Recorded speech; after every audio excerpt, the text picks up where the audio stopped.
ॐ हरिः ॐ श्रीगुरुभ्यो नमः। हरिः ॐ।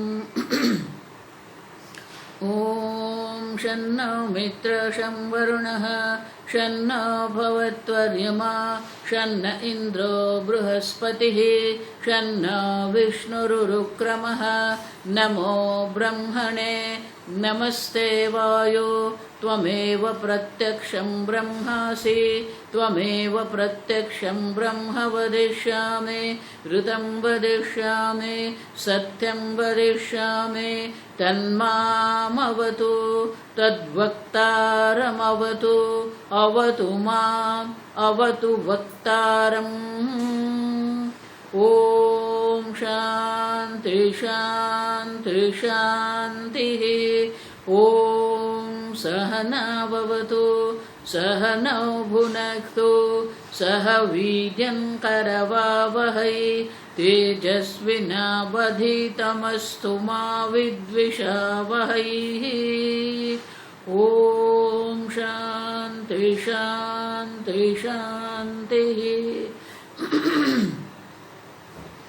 सदाशिवसमारम्भां शङ्कराचार्यमध्यमाम् अस्मदाचार्यपर्यन्तां वन्दे गुरुपरम्परां। श्रुतिस्मृतिपुराणानाम् आलयं करुणालयं नमामि भगवत्पादं शङ्करं लोकशङ्करं शङ्करं शङ्कराचार्यं केशवं बादरायणं। सूत्रभाष्यकृतौ वन्दे भगवन्तौ पुनः पुनः। ईश्वरो गुरुरात्मेति मूर्तिभेदविभागिने व्योमवद्व्याप्तदेहाय दक्षिणामूर्तये नमः। निधये सर्वविद्यानां विशदे भवरोगिणां गुरवे सर्वलोकानां दक्षिणामूर्तये नमः। ॐ नमः प्रणवार्थाय शुद्धज्ञानैकमूर्तये निर्मलाय प्रशान्ताय दक्षिणामूर्तये नमः। मंगलम्। ॐ नमः श्रीशङ्करानन्द गुरुपादाम्बुजन्मने। ॐ नमः श्रीशङ्करानन्द गुरुपादाम्बुजन्मने। सविलासमहामोहग्राहग्रासैककर्मणे सविलासमहामोहग्राहग्रासैककर्मणे।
श्लोक नंबर 54।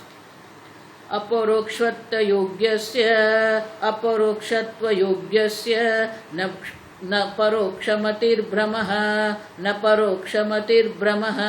परोक्षमित्यनुल्लेखात् अर्थात् पारोक्षसंभवात् 55। अंशागृहीतेर्भ्रान्तिश्चेत् घटज्ञानं भ्रमो भवेत्। निरंशस्यापि सांशत्वं व्यावर्त्यांशविभेदतः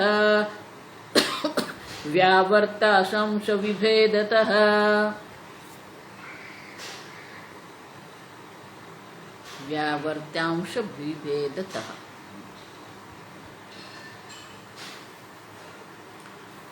अपरोक्ष योग्यत्व, ब्रह्म अपरोक्ष साक्षात अपरोक्ष आत्मा है, और इसलिए शंका कर रहे हैं परोक्षमति ही न। अब वो परोक्षमति संभव नहीं है, क्योंकि आत्मा तो स्वयं ब्रह्म स्वरूप है। तो आत्मा साक्षात अपरोक्ष ब्रह्म स्वरूप होने से परोक्ष मति संभव नहीं है, वो ब्रह्म है, और इसीलिए कहते हैं वो ब्रह्म नहीं है। अब देखो क्यों, परोक्षत्व अनुल्लेखा, परोक्षत्व है, आप समझो, ब्रह्म का अस्तित्व जो है वो ब्रह्म, अहम ब्रह्म, ये जानते नहीं, और इसलिए इदम ब्रह्म इति एवं व्यक्ति उल्लेख भावात,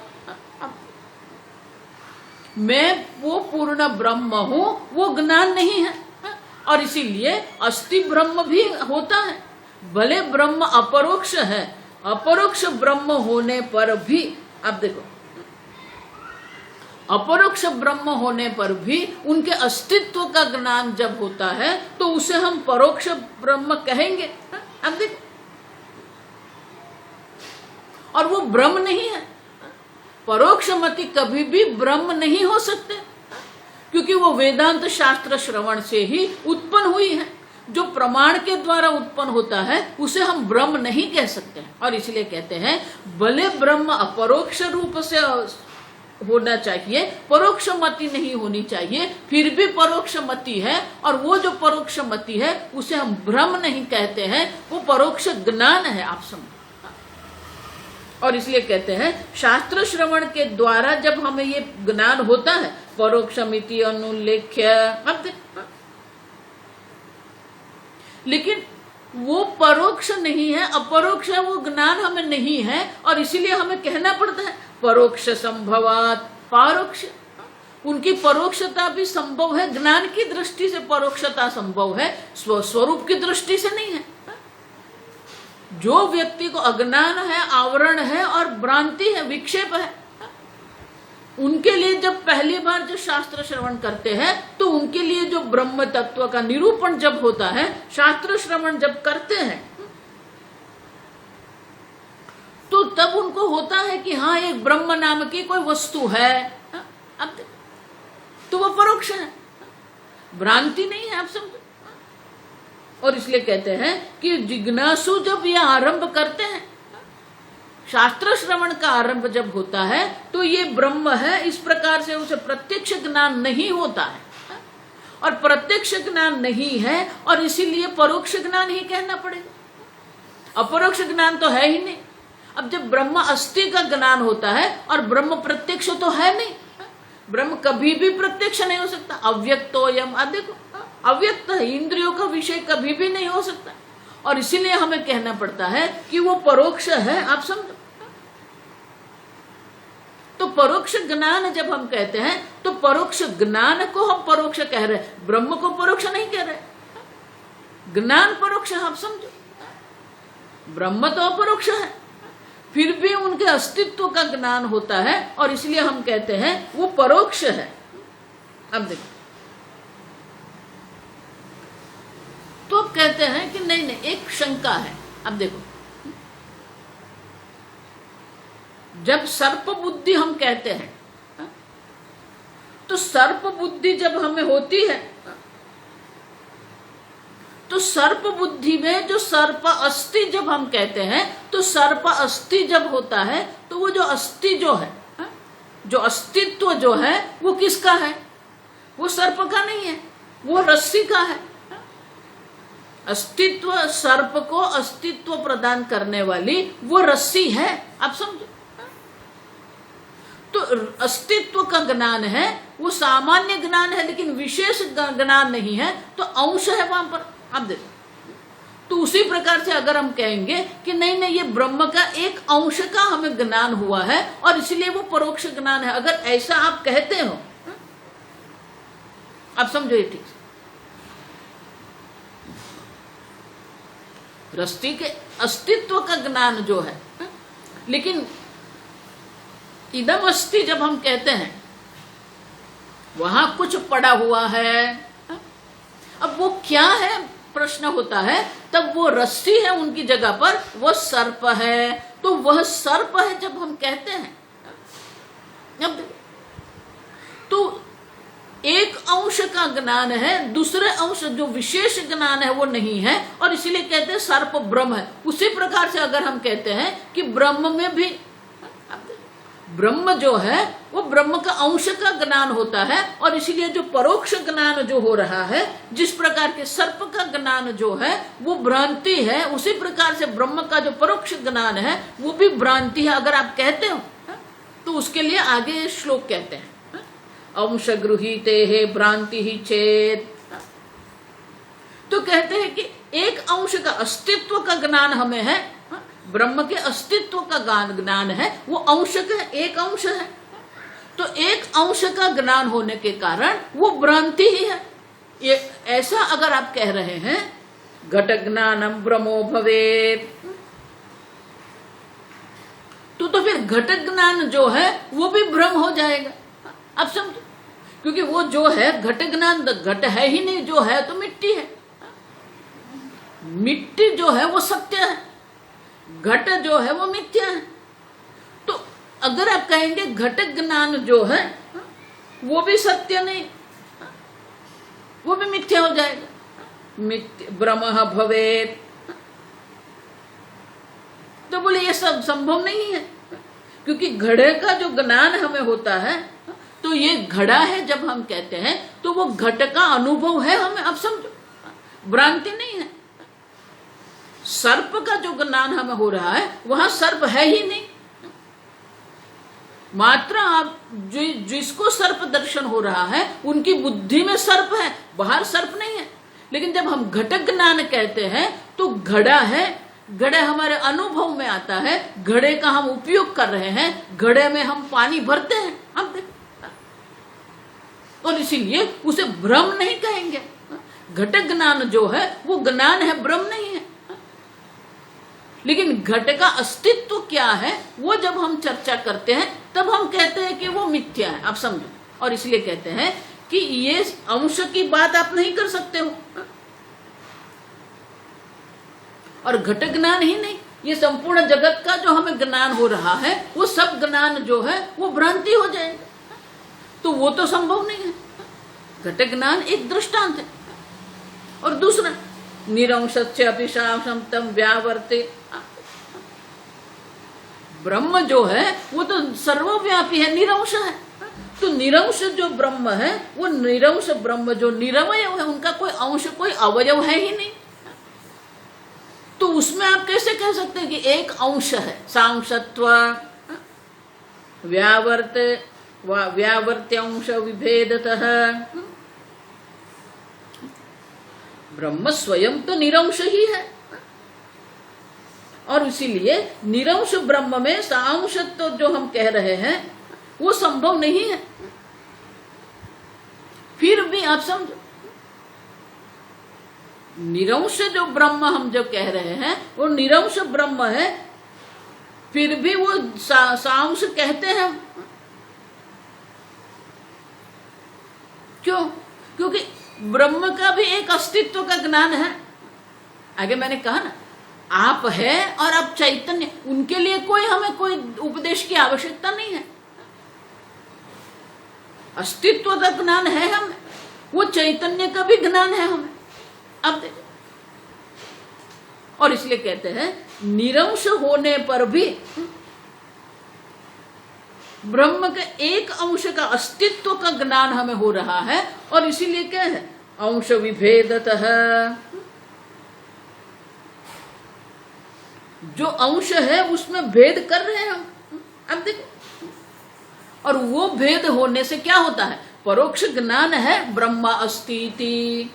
अब देखो,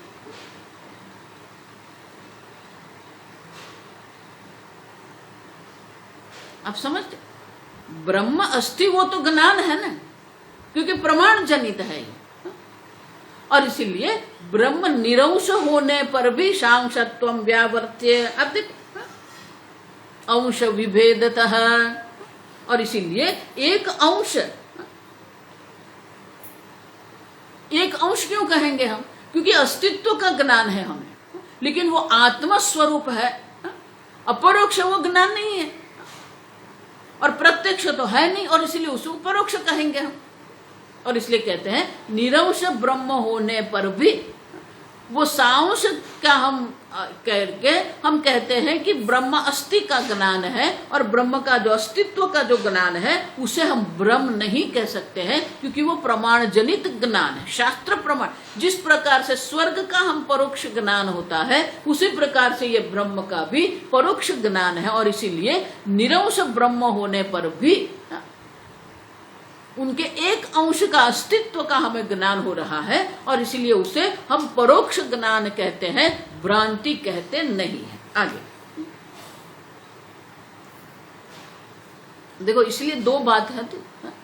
अज्ञान और आवरण विक्षेप की जब हमने चर्चा की, तब हमने कहा न भाति नास्ति। अब देखो दो है ना, नास्ति पहले कहते हैं न, ब्रह्म है ही नहीं, अब कहते हैं ब्रह्म है, फिर ब्रह्म भाति। अब देखो, तो भाति नास्ति दोनों, न भाति न भाति नास्ति दोनों है, और इसीलिए परोक्ष ज्ञान के द्वारा जो नास्ति है उनका नाश हो जाता है, नास्ति की निवृत्ति हो जाती है, लेकिन भाति अभी नहीं हुआ है। अपरोक्ष ज्ञान से भाति होता है, आप समझो, मैं वो ब्रह्म हूं, वो अपरोक्ष ज्ञान होगा। और इसीलिए आगे श्लोक में कहते हैं असत्वांश निवर्तेत अस्वत्वांश निवर्तेत परोक्ष ज्ञानतस्तथा परोक्ष ज्ञानतस्तथा अभानांश निवृत्ति स्यात् अभानांश निवृत्ति स्यात् अपरोक्ष धिया कृता अपरोक्ष धिया कृता। अब न भाति नास्ति, हमें क्लास चाले मारो नहीं काले सवारे। असत्व अंश मानी नास्ति, तो नास्ति अंश जो है निवर्तेत परोक्ष ज्ञानतः, परोक्ष ज्ञान के कारण जो नास्ति जो है वो नास्तित्व का निवृत्ति हो जाती है। असत्व अंश जो है, शास्त्र श्रवण जब तक नहीं करते हैं, ब्रह्म नाम की कोई वस्तु है, सच्चिदानंद है, कुछ पता नहीं था। अब देखो, तो असत्व अंश का जो नाश होता है वो परोक्ष ज्ञान से होता है, तथा उसी प्रकार से अभानांश निवृत्ति ही स्याद अपरोक्ष धिया, अपरोक्ष ज्ञान से, अपरोक्ष बुद्धि से अभान जो न भाति जो है उनकी भी निवृत्ति हो जाती है। और इसीलिए निरंश ब्रह्म होने पर भी ये दो बात है, न भाति नास्ति। तो नास्ति जो है उनकी निवृत्ति परोक्ष ज्ञान से होती है, और न भाति जो है माने कि मैं पूर्ण ब्रह्म स्वरूप हूं, ये अपरोक्ष ज्ञान के द्वारा ही न भाति का भी, अब न भाति की भी निवृत्ति हो जाती है। और इसीलिए परोक्ष ज्ञान है, भ्रांति नहीं, आप समझो, क्योंकि परोक्ष ज्ञान के द्वारा ही नास्ति माने कि असत्व अंश की निवृत्ति हो जाती है, और न भाति अंश की निवृत्ति अपरोक्ष ज्ञान से होती है। इस प्रकार से परोक्ष ज्ञान से असत्व अंश की निवृत्ति होती है, और अपरोक्ष ज्ञान से न भाति अंश की निवृत्ति अवश्य होती है। आप सब आगे दशमोऽस्तित्य विभ्रांतम, दशमोऽस्तित्य विभ्रांतम परोक्ष ज्ञानमीक्ष्यते, परोक्ष ज्ञानमीक्ष्यते ब्रह्म अस्तित्यपि तद्वत्, ब्रह्म अस्तित्यपि तद्वत् स्याद् ज्ञानावरणं समं, स्याद् ज्ञानावरणं समं। अब वही दृष्टांत हमें लेना है, दशमः नास्ति। जब हम कहते हैं दशमः नास्ति, तो बोले कि दशमः नास्ति हम नहीं कह सकते, पहले दशमः खो गया। अब वो दृष्टांत, और इतने व्यथित है, रोदन कर रहे, रो रहे हैं, व्यथित है, विक्षिप्त है, तो उनको जो विक्षेप जो है वो विक्षेप की शांति के लिए क्या करना पड़ेगा?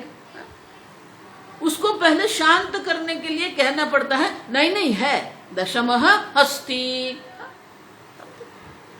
तो वो दशवां है जब हम उनको कहते हैं तो उनके मन में एक शांति होती है, हाँ है। अब तो वो रोना बंद कर देंगे। अब समझ। तो जिस प्रकार से दशमः अस्ति इति अभ्रांतम परोक्ष ज्ञानम इक्ष्यते, अब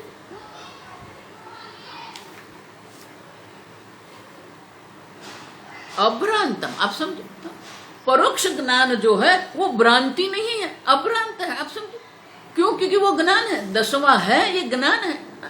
अब देखिए, क्योंकि वो ज्ञान के द्वारा ही वो जब जो जितने शिष्य, जो 10 शिष्य थे, वो दो सबके मन में एक शांति की अनुभूति हो जाती है, हाँ है। अब उसी प्रकार से ब्रह्म अस्ति इति अपि तद्वत, उसी प्रकार से ब्रह्म है इति स्याद अज्ञान आवरणम समम। तो अज्ञान का जो आवरण जो है, तो क्या होता है?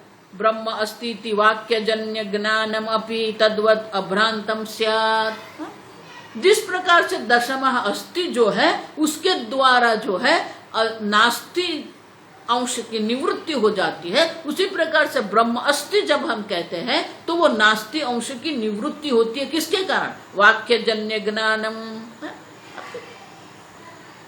देखो ये भ्रांति, ये क्यों कह रहे हैं? क्योंकि भ्रांति और ज्ञान ये दोनों हमें समझना है ठीक से। भ्रांति किसको हम कहते हैं और ज्ञान किसको? जो प्रमाण जन्य है उसे हम ज्ञान कहते हैं, और जो अज्ञान के कारण उत्पन्न हुआ है वो भ्रांति है। तो अज्ञान जन्य भ्रांति है और ज्ञान जन्य जो है, प्रमाण जन्य जो है वो ज्ञान है। तो वाक्य प्रमाण के द्वारा जो ज्ञान हुआ है, शास्त्र प्रमाण से हमें वो ज्ञान होता है, और इसीलिए जो है ब्रह्म अस्ति इति वाक्य जन्य ज्ञानमपि अभ्रांतम, वो भ्रांति नहीं है। आप समझो, दशमः अस्ति इति अभ्रांतम, वो भ्रांति नहीं है। अज्ञान कृतस्य असत्व आवरण अंशस्य समत्वादिति, वहां पर भी अज्ञान है। मैं दशवां हूं, वो ज्ञान नहीं है। अब देखो उसी प्रकार से यहां भी वो अज्ञान का आवरण है और इसीलिए नास्ति हो गया। लेकिन जब ये वाक्य जन्य ज्ञान होता है तो वो आवरण की निवृत्ति होने के कारण अस्ति ऐसा ज्ञान हमें होता है।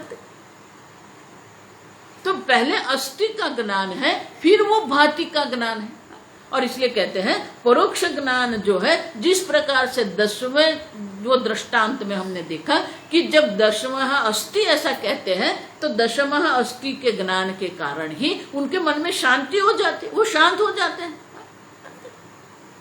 उसी प्रकार से हम जो ये कह रहे हैं, अब देखो ये बहुत सुंदर है, मुझे ब्रह्म नहीं जानना है। कई लोग ऐसे कहते हैं, स्वामी जी ये ब्रह्म ब्रह्म क्या कहते रहते, ये सच्चिदानंद क्या करते, ये उसका मेरे जीवन में कोई उपयोग ही नहीं है। आप देखो स्वामी जी कहते थे, पीपल थिंक दिस वे।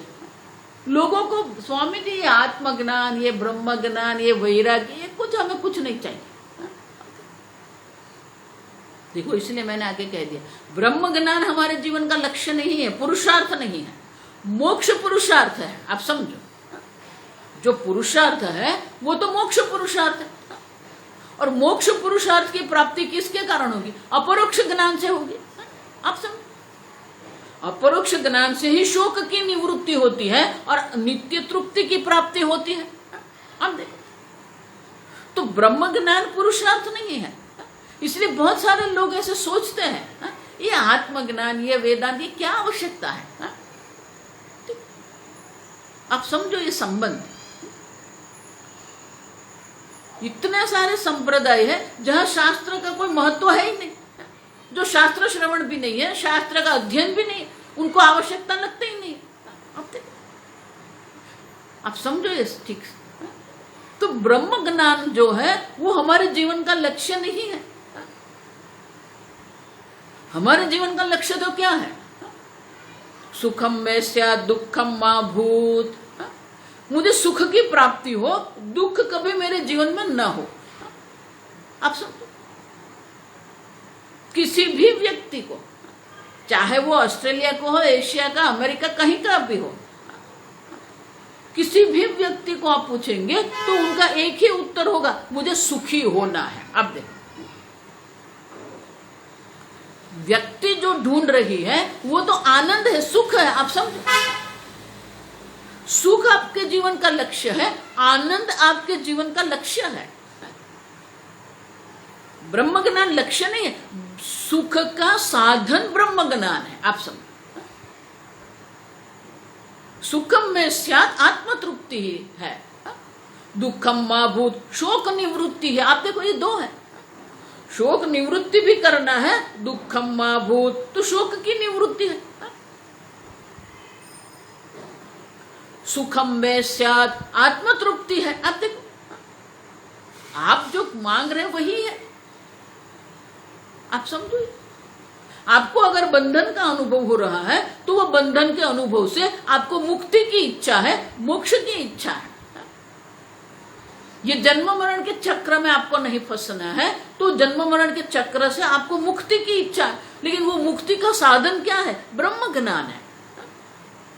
देखो, ये संबंध हम नहीं देख रहे हैं। इसीलिए किसी भी ग्रंथ का जब हम अध्ययन करते हैं, किसी भी विषय का हम अध्ययन करते हैं, तो उसमें ये चार होता है। आगे हम देख के गए, अनुबंध चतुष्टय जिसको हम कहते हैं, उनके विषय होता है, उनका अधिकारी होता है, उनका प्रयोजन होता है और उनका संबंध होता है। तो विषय ब्रह्म ज्ञान है और उनका अधिकारी भी, जहां पर भी ज्ञान है अधिकारी तो आके रह जाए। अब समझो, ज्ञान है तो फिर अधिकारित्व, पात्रता आना ही है। अब देखो, और वो पात्रता मानी हमारे व्यक्तित्व का निर्माण हमें करना है, तो हमें ब्रह्म ज्ञान हो सकता है। लेकिन ब्रह्म ज्ञान प्रयोजन नहीं है, ब्रह्म ज्ञान विषय है। प्रयोजन क्या है? मोक्ष प्रयोजन है। आप समझो, और संबंध क्या है? ब्रह्म ज्ञान से ही मोक्ष की प्राप्ति संबंध है, और जो अधिकारी है उसे ही ब्रह्म ज्ञान होता है, यह भी संबंध है। विषय और अधिकारी का भी संबंध है और विषय और प्रयोजन का भी संबंध है। ब्रह्म ज्ञान से मुक्ति है और जो पात्र है, जो अधिकारी है, उसे ही ब्रह्म ज्ञान होता है। तो ये संबंध है। आप समझो, ये संबंध हम समझते नहीं है। पूज्य स्वामी जी हमेशा कहते हैं कि जो ये संबंध जो है ना, वो हमारे मन में स्पष्ट होना चाहिए, तो हमें समझ में आएगा कि ब्रह्म ज्ञान आवश्यक है। और ब्रह्म ज्ञान प्राप्त करने के लिए, किसी भी प्रकार के ज्ञान की प्राप्ति के लिए प्रमाण प्रवृत्ति की आवश्यकता होती है। और यहाँ शब्द प्रमाण है, शास्त्र प्रमाण है। आप देखो, गीता में इसलिए 16वें अध्याय में अंत में भगवान कहते हैं, तस्मात् शास्त्रम ते प्रमाणम। आप समझो, शास्त्र प्रमाण है, शास्त्र पुस्तक ग्रंथ नहीं है। और इसीलिए ब्रह्म ज्ञान हमारा जीवन का लक्ष्य नहीं है, हमें सुखी होना है, हमें नित्य तृप्ति की आवश्यकता है। ये जगत में जितने भी सुख हम प्राप्त कर रहे हैं, वो सुख कैसा है? अनित्य, आगमाः अपायिनः अनित्याः। जिसने ये देख लिया है कि ये सब अनित्य है, और अनित्य से जिसको वैराग्य हो जाता है, वो नित्य की ओर जाता है। अब समझो, और इसलिए कहते हैं कि परोक्ष ज्ञान भी जो है वो भी वाक्य जन्य है, शास्त्र प्रमाण से ये है, और इसलिए वो भ्रांति नहीं है। लोग ये समझते नहीं है कि आपके जीवन का लक्ष्य तो मोक्ष पुरुषार्थ है, नित्य आनंद की प्राप्ति आपको करनी है। लेकिन वो नित्य आनंद की प्राप्ति जो है वो प्राप्ति नहीं करनी है। अब समझो, इसीलिए वेद शास्त्र में कहते हैं दो प्रकार की प्राप्ति होती है, एक अप्राप्त से प्राप्ति होती है और दूसरी प्राप्त से प्राप्ति होती है। जिस प्रकार से दशमः जो है, दशमः नास्ति, तो वो प्राप्त ही है, लेकिन अज्ञान के कारण वो अप्राप्त हो गया। तो ज्ञान के द्वारा ही उनकी प्राप्ति हमें करनी है। दशमः जो है, आप कितने भी शीर्षासन करो, कितने भी प्राणायाम करो और कितना भी ध्यान करो, क्या किसी को अचानक ऐसा ज्ञान हो जाएगा मैं दशवां हूं? आप समझो, नहीं होगा। आप समझो ये, मैं दशवां हूं, ये ज्ञान अचानक कहां पर? बहुत सारे लोग हैं, बहुत सारे ऐसे संप्रदाय है, वो ऐसे ही चलते हैं। गुरु जी हिमालय में थे, वहां उनको साक्षात्कार हो गया, वो सच्चिदानंद ब्रह्म है। देखो, इसलिए मैं हमेशा कहती हूँ, बोलता भी दीवाना और सुनता भी दीवाना, सब चलता है। कोई कहता मैं वहां बैठा था और मुझे अचानक ज्ञान हो गया।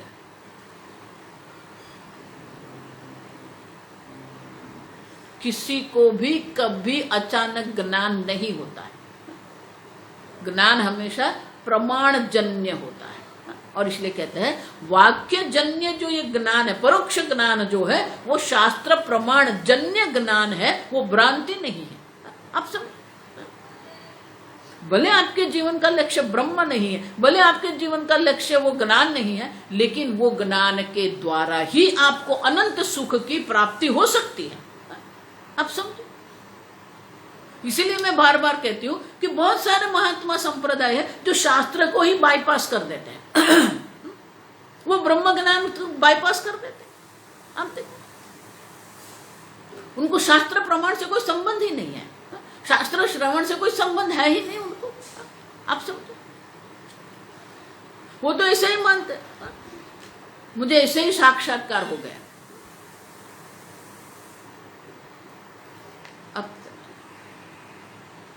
स्वामी जी इसे बहुत अच्छा कहते हैं, you can not stumble upon the self knowledge. अचानक आपको आत्मज्ञान की प्राप्ति नहीं हो जाती है, वो प्रमाणजन्य है। आप सब, और इसीलिए ब्रह्म ज्ञान जो है वो हमारी रुचि इसलिए है क्योंकि हमें मोक्ष की प्राप्ति करनी है। ब्रह्म ज्ञान साधन है, ब्रह्म ज्ञान के बिना ये संभव नहीं है। आप समझो, संसार की निवृत्ति करनी है, दुख की निवृत्ति करनी है, तो दुख की आत्यंतिक निवृत्ति जो है वो ब्रह्म ज्ञान से ही है। आत्यंतिक सुख की आपको प्राप्ति करनी है, वो भी ब्रह्म ज्ञान से। और इसीलिए ये ब्रह्म ज्ञान की हम ये चर्चा इसलिए कर रहे हैं क्योंकि ब्रह्म ज्ञान के द्वारा ही हमें वो ज्ञान हो सकता है।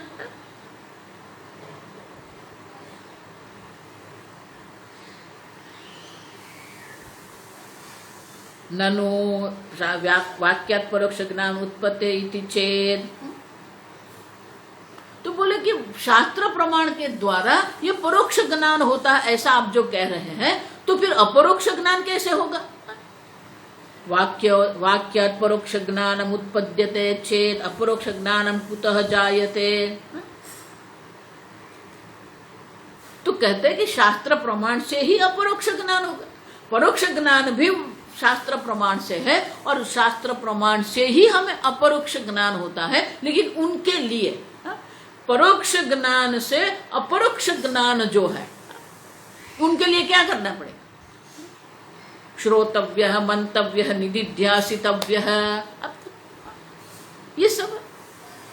और इसलिए आगे के श्लोक में कहते हैं आत्मा ब्रह्मेति वाक्यार्थे, आत्मा ब्रह्मेति वाक्यार्थे निशेषेण विचारिते, निशेषेण विचारिते व्यक्तिरुल्लिख्यते यद्वद, व्यक्तिरुल्लिख्यते यद्वद दशमस्त्वमसीत्यतः, दशमस्त्वमसीत्यतः।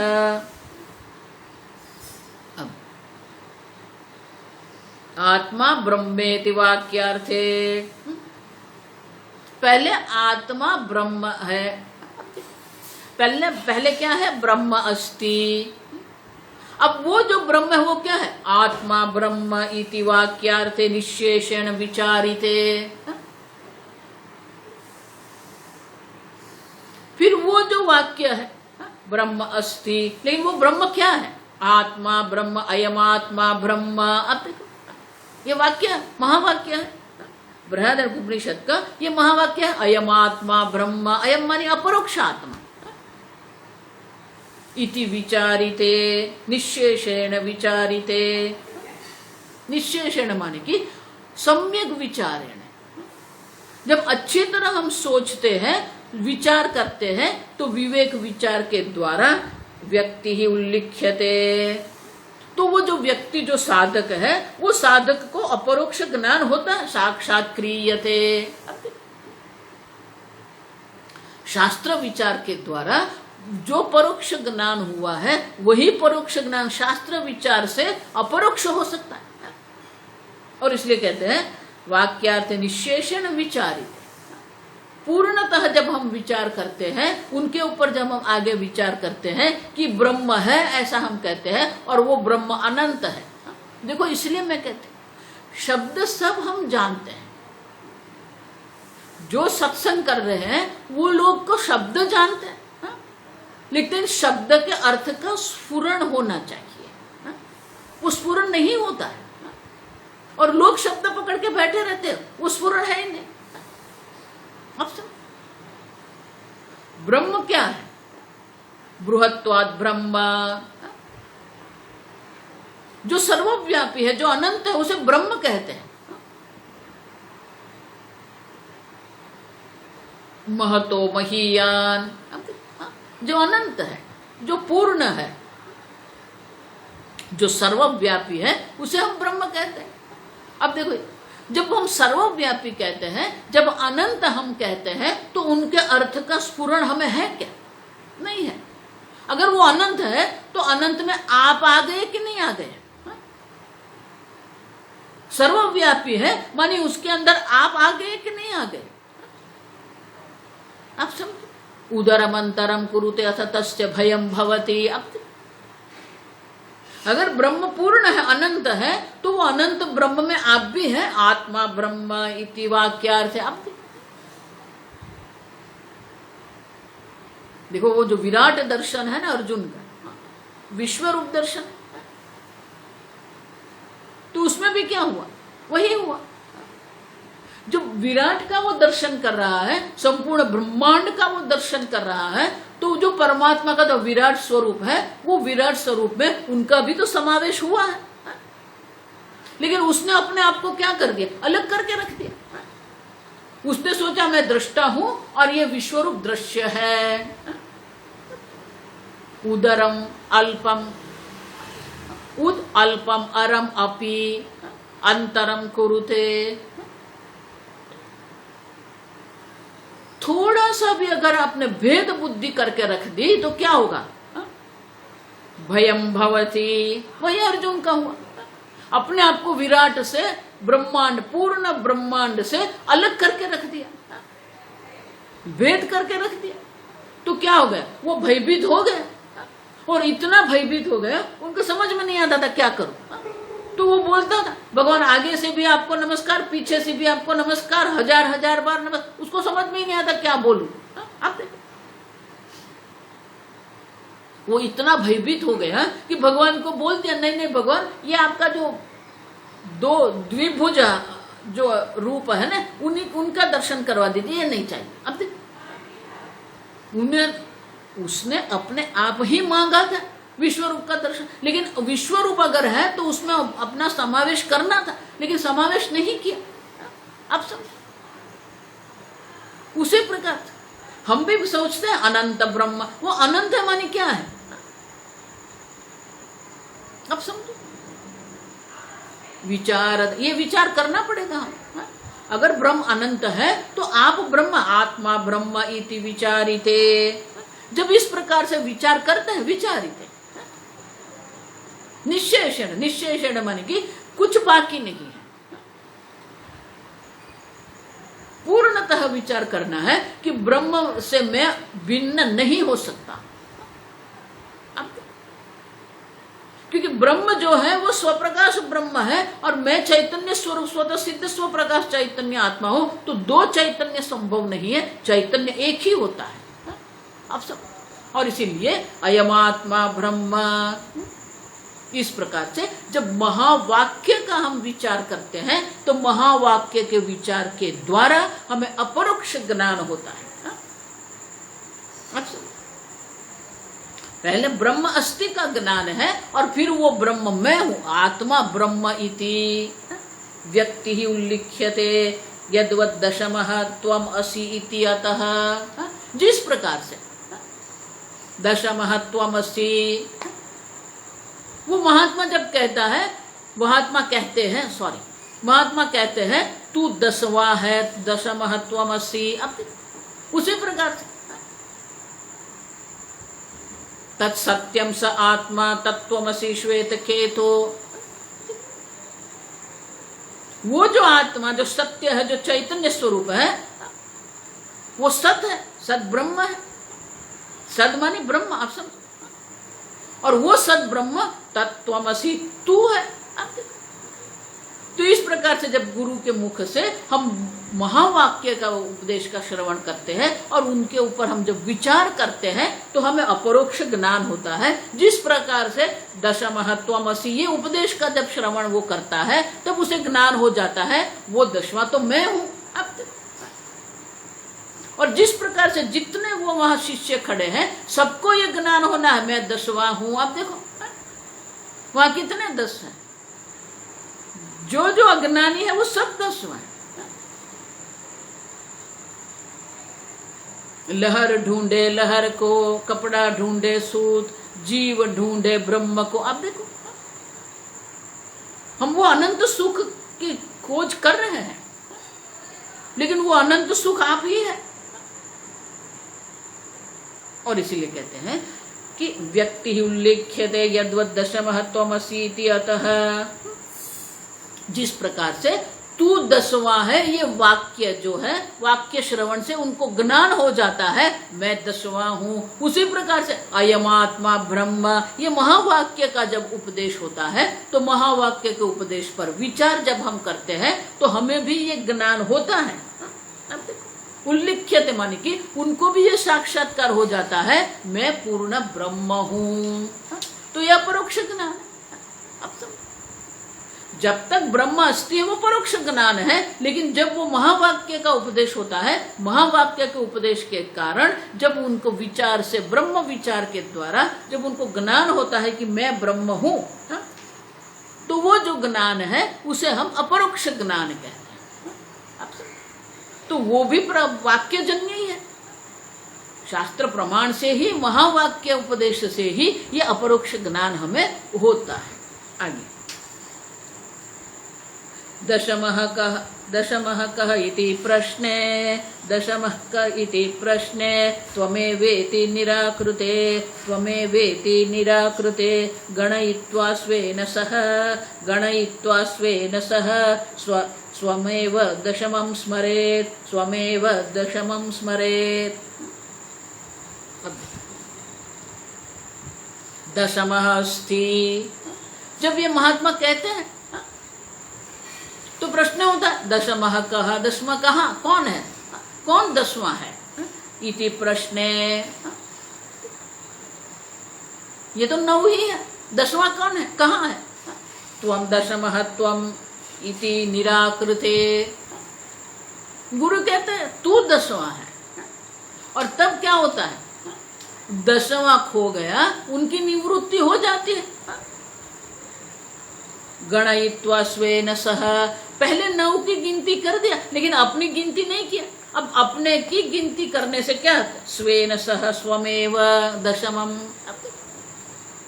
अपनी गिनती नहीं कर। देखो इसलिए मैंने कहा हम सब करते हैं, अपने आप की ही गिनती नहीं कर रहे, पुत्र की, धन की, संपत्ति की, सत्ता की, सब करते हैं। We are missing ourselves. आप वो आनंद स्वरूप है, लेकिन आप आनंद स्वरूप है, लेकिन आपके अपने और आप दृष्टि करते ही नहीं। हम बाह्य दृष्टि में ही पड़े रहते हैं। और इसीलिए कहते हैं कि जब अपनी गिनती कर लेंगे, जब वो जो शिष्य था उसने अपनी गिनती कर दी, गणयित्वा स्वेन सह, अपने साथ सबकी जब गिनती किया तो उसे पता चल गया 10 है।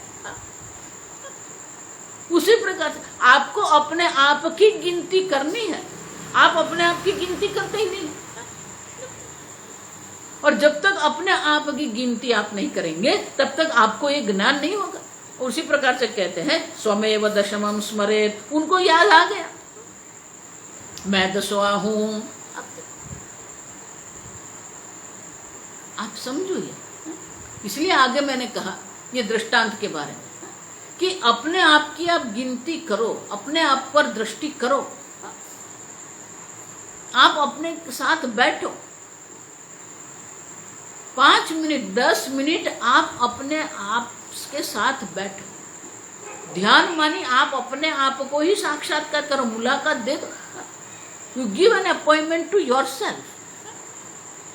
हम बाह्य जगत में इतने व्यस्त रहते हैं कि अपने आप को हम अपॉइंटमेंट देते ही नहीं, अपने आप की गिनती हम करते ही नहीं। अब और इसीलिए जब तक ये महावाक्य का उपदेश नहीं होता है तब तक ये ज्ञान नहीं होता, और जब महावाक्य का उपदेश करते हैं दशमहत्वमिति, तू 10वां है, उसी प्रकार से गुरु कहते हैं कि आप जो आनंद की खोज कर रहे हैं, आप जो अनंत सुख की इच्छा कर रहे हैं, वो अनंत सुख आप स्वयं है। अब देखो भगवान भी अर्जुन को क्या कर रहे हैं, अर्जुन को कहते हैं अर्जुन अपने आप पर दृष्टि करो, आप कौन है। और जब अर्जुन ने जब अपने आप पर दृष्टि कर दी, कह दिया नष्टो मोह स्मृति लब्ध्वा, आप देखो वहां पर भी यही है, वो जो मोह था वो मोह की भ्रांति की निवृत्ति हो गई और स्वरूप का स्मरण हो गया। नष्टो मोह स्मृति लब्ध्वा, आप देखो अपने यथार्थ स्वरूप का उनको भी स्मरण हो गया। जिस प्रकार से 10वां का अपने स्वरूप का स्मरण होता है, मैं 10वां हूं, उसी प्रकार से यहां भी हमें यह स्मरण होता है मैं ब्रह्म हूं। और इसीलिए आगे के श्लोक में वही कहते हैं दशमोऽस्मीति वाक्योत्था, दशमोऽस्मीति वाक्योत्था न धीरस्य विहन्यते, न धीरस्य विहन्यते आदिमवध्यावसानेषु, आदिमध्यावसानेषु न नवत्वस्य संशयः, न नवत्वस्य संशयः। अस्य दशमः अस्मीति ज्ञानस्य विचार सहित वाक्य जनितत्वात् एषा ब्राह्मी स्थिति पार्थ एनाम प्राप्य न विमुह्यति। एक बार ज्ञान हो गया मैं 10वां हूं, वाक्योत्था न धीरस्य विहन्यते, वो ज्ञान की कभी भी निवृत्ति नहीं होती है। एक बार ज्ञान हो गया मैं 10वां हूं, धीरस्य, आप देखो धीरे से ये कह दिया, अधिकारित्व तो हमें प्राप्त करना पड़ेगा। धीरस्य, धीर माने कौन है, विवेकी, जो विवेकी है वो विवेकी को ये ज्ञान होगा। आप देखो अहम 10मः, एक बार ये ज्ञान हो गया, केनापि ज्ञानेन न बाध्यते न विहन्यते। उसी प्रकार से एक बार आपको ये ज्ञान हो गया मैं पूर्ण ब्रह्म हूं, फिर किसी भी प्रकार का मोह नहीं हो सकता है, किसी भी प्रकार से अज्ञान की प्राप्ति वापस नहीं होती है। क्यों? आदि मध्यवसानेषु न नवत्वस्य संशय। अब देखो नव की गणना करने के बाद मैं 10वां हूं, उनका कोई संशय नहीं है, ये ज्ञान है। आप समझो उसी प्रकार से ये पूर्ण ब्रह्म मैं हूं, ये ज्ञान होता है, फिर उनमें कोई संशय मोह की संभावना नहीं रहती है। और इसलिए कहते हैं दृढ़ अपरोक्ष रूप इति।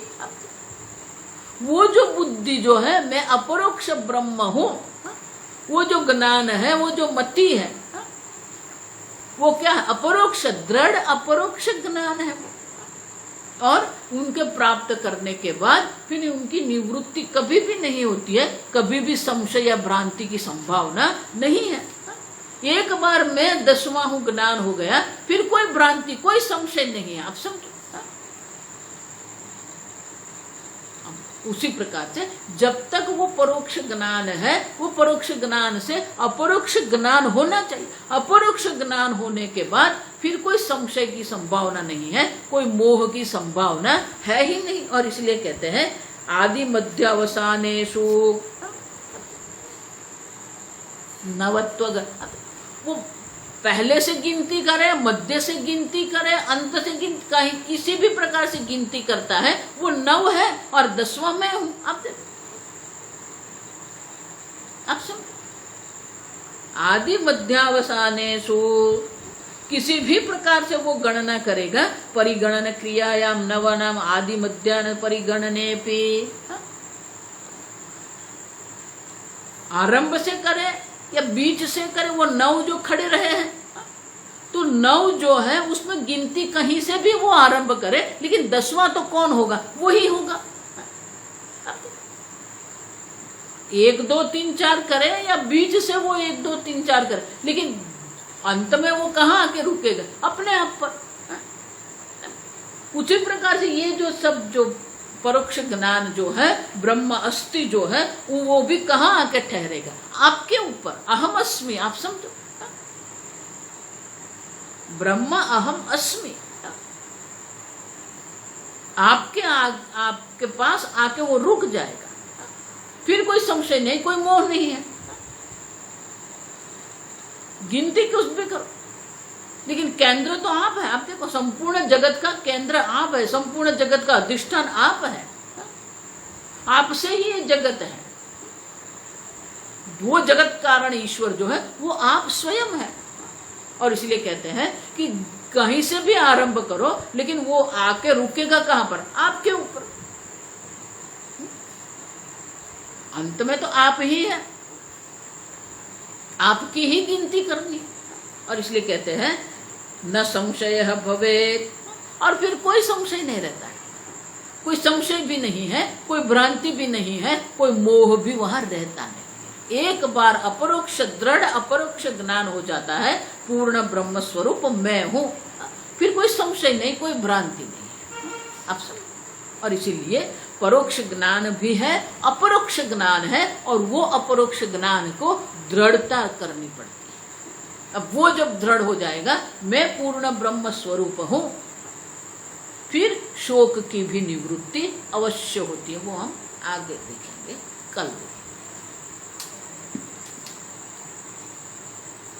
ओम स्वस्ति प्रजाभ्यः परिपालयन्ताम् न्यायेन मार्गेण महिं महिषाः गोब्राह्मणेभ्यः शुभमस्तु नित्यं लोकाः समस्ताः सुखिनो भवन्तु काले वर्षतु पर्जन्यः पृथिवी सस्यशालिनी देशोऽयं क्षोभरहितः ब्राह्मणाः सन्तु निर्भयाः ॐ सर्वेषां स्वस्तिर्भवतु सर्वेषां शान्तिर्भवतु सर्वेषां पूर्णं भवतु सर्वेषां मङ्गलं भवतु सर्वे भवन्तु सुखिनः सर्वे सन्तु निरामयाः सर्वे भद्राणि पश्यन्तु मा कश्चित् दुःखभाग् भवेत् असतो मा सद्गमय तमसो मा ज्योतिर्गमय मृत्योर्मा अमृतङ्गमय ॐ पूर्णमदः पूर्णमिदं पूर्णात् पूर्णमुदच्यते पूर्णस्य पूर्णमादाय पूर्णमेवावशिष्यते ॐ शान्ति शान्ति शान्तिः हरिः ॐ श्रीगुरुभ्यो नमः हरिः ॐ।